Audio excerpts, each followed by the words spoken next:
നമസ്കാരം.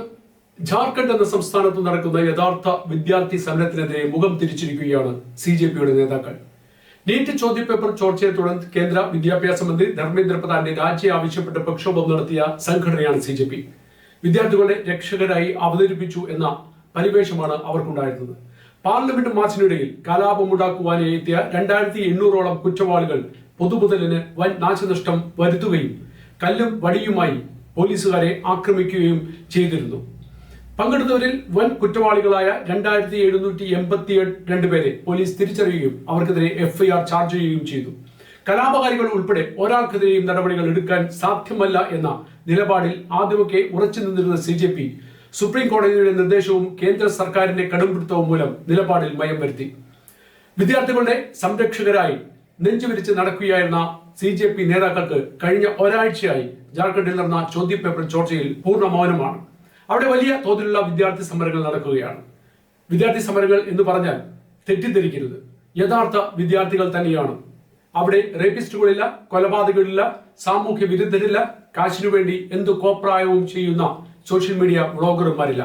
എന്തിനേറെ സാമ്പിളിന് പോലും ഒരു ഇന്ത്യ വിരുദ്ധ മുദ്രാവാക്യമില്ല.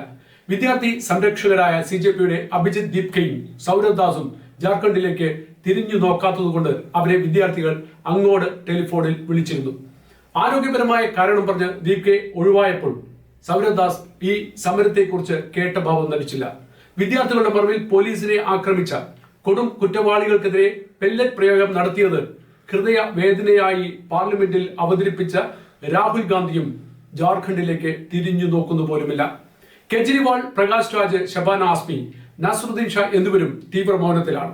ദില്ലി സമരത്തിൽ വിദ്യാർത്ഥികളുടെ അവകാശങ്ങളെ കുറിച്ച് വലിയ പ്രഭാഷണങ്ങൾ നടത്തിയ ബ്രിട്ടാസും JNUവിൽ രാജ്യവിരുദ്ധ മുദ്രാവാക്യം വിളിക്കുന്നതിൽ മുന്നിട്ടുന്ന ICയും അങ്ങോട്ടില്ല. ശരിയായ കാര്യങ്ങൾ ഉന്നയിച്ച് വിദ്യാർത്ഥികൾ സമാധാനപരമായി നടത്തുന്ന സമരത്തെ പിന്തുണയ്ക്കാൻ ഈ കപട വിദ്യാർത്ഥി സ്നേഹികൾ ഇല്ല എന്നാണ് അർത്ഥം. സംസ്ഥാനം ഭരിക്കുന്നത് ഇന്ത്യ അലയൻസിലെ കക്ഷിയായ ജാർഖണ്ഡ് മുക്തി മോർച്ചയാണ്. ഒരു കാര്യം ഇടയ്ക്ക് വിട്ടുപോകരുത്. നീറ്റ് പേപ്പർ ചോർച്ച നടന്നത് ഇന്ത്യ അലയൻസ് ഭരിക്കുന്ന ഈ സംസ്ഥാനത്തെ ഒരു സ്കൂളിൽ വെച്ചാണ്. അന്നും സംസ്ഥാനത്തിന്റെയോ സ്കൂളിന്റെയോ അക്കൗണ്ടബിലിറ്റിയെ കുറിച്ച് ചോദിക്കാൻ ഇവർ മുതിർന്നില്ല. ജാർഖണ്ഡിൽ നടന്ന പരീക്ഷാ ചോർച്ചയ്ക്കെതിരെ വിദ്യാർത്ഥികൾ പ്രക്ഷോഭത്തിന് ഇറങ്ങിയപ്പോൾ മേൽപ്പറഞ്ഞ ഒരു വ്യക്തി പോലും പിന്തുണയുമായി അവരുടെ ഒപ്പം ഇല്ല എന്നത് ആശ്ചര്യപ്പെടുത്തുന്നില്ല. എന്തുകൊണ്ടെന്നാൽ അവിടെ ഭരിക്കുന്നത് ഭാരതീയ ജനതാ പാർട്ടി അല്ല. ആയിരുന്നെങ്കിൽ ഒരു കൈ നോക്കാമായിരുന്നു, മന്ത്രിയെ കൊണ്ട് രാജിവെപ്പിക്കാമായിരുന്നു.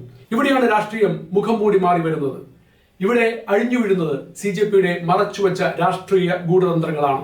വിദ്യാർത്ഥി സമരത്തിന്റെ മറവിൽ ആം ആദ്മി പാർട്ടിയുടെ നേടായി നിൽക്കുന്ന യുവജന വിഭാഗമായ CJP നടത്തിയ കൃത്യമായ അജണ്ടയുടെ ലക്ഷ്യം വൻ പ്രക്ഷോഭങ്ങളിലൂടെ സർക്കാരിനെ അട്ടിമറിക്കുക തന്നെയായിരുന്നു. എന്നാൽ വിദ്യാർത്ഥികളുടെ പേരിൽ രാഷ്ട്രീയം കളിച്ച CJPക്ക് ജാർഖണ്ഡിലെ യഥാർത്ഥ വിദ്യാർത്ഥികൾ നടത്തുന്ന സമരം അപ്രതീക്ഷിതമായിരുന്നു.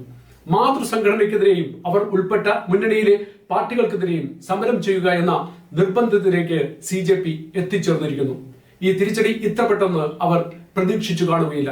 ചോദ്യങ്ങൾക്ക് മുമ്പിൽ അക്കൗണ്ടബിലിറ്റി ഇല്ലാതെ തല കുനിച്ചു നിൽക്കുകയാണ് ഇപ്പോൾ CJP.